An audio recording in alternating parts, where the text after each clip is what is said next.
Today మనం discuss చేస్తుంది topic మనము రీసెంట్గా కోవిడ్ కేసెస్ పెరుగుతున్న దాని గురించి అండ్ మనం తీసుకోవాల్సిన జాగ్రత్తల గురించి. సో కోవిడ్ మనకందరికీ ఆల్మోస్ట్ ఒక 5 నుంచి 6 సంవత్సరాల మధ్యలో వరకే తెలుసు. కానీ కరోనా వైరస్ ఏదైతే కోవిడ్ వేరియంట్ మనం ఇప్పుడు అనుకుంటున్నామో, సో కరోనా వైరస్ అనేది దశాబ్దాలుగా మన ప్రపంచం అన్నట్లో వైరస్ అనేది ఉంది మెయిన్గా.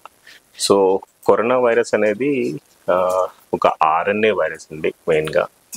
సో బేసికల్గా ఇవన్నీ కూడా వైరసెసే. ఏవి అంటే మన ఊపిరితిత్తులని మెయిన్గా ఇబ్బంది పెట్టే వైరస్. సో దాంట్లో మనకి ఇన్ఫ్లుయెన్జా లైక్ ఇల్నెస్ అని చెప్పేసి అని అంటాం మెయిన్గా.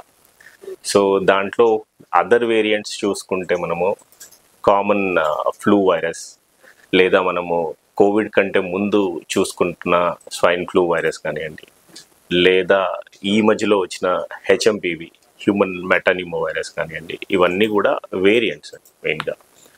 సో ప్రస్తుతం ఏదైతే వేరియంట్ నడుస్తుందో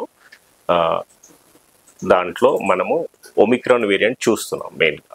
సో మనము 2019, 2020 లేదా 2020, 2021, 2022 సంవత్సరాల్లో చూసిన వేరియంట్స్లో మెయిన్గా వుహాన్ వైరస్ ఏదైతే చైనా నుంచి స్ప్రెడ్ అయిన వైరస్ కానివ్వండి, లేదా దాని తర్వాత వచ్చిన డెల్టా వేరియంట్ కానివ్వండి, లేదా దాని తర్వాత వచ్చిన ఒమిక్రాన్ వేరియంట్ కానివ్వండి.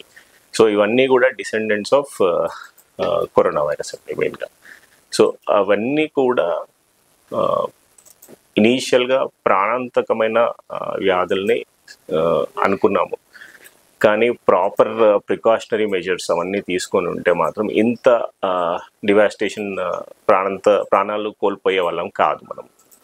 సో కమింగ్ టు ప్రికాషన్స్, ఇప్పుడు తీసుకోవాల్సిన ప్రికాషన్స్ ఏంటి అని అంటే, కోవిడ్లో మనం ఎలాంటి ప్రికాషన్స్ తీసుకున్నామో అలాంటి ప్రికాషన్సే ఇప్పుడు జాగ్రత్తగా తీసుకోవాలి మనం. మెయిన్గా ఏంటంటే 2 feet డిస్టెన్స్ మెయింటైన్ చేయడము, లేదా ఇంట్లో మాస్కులు ధరించడం కానివ్వండి, లేదా దగ్గు లేదా తుమ్ములు ఉన్నప్పుడు మాత్రం చెయ్యి లేదా కర్చీఫ్ కానీ అడ్డం పెట్టుకోవడము, అండ్ క్రౌడీ ప్లేసెస్కి మెయిన్గా అవాయిడ్ చేయడం.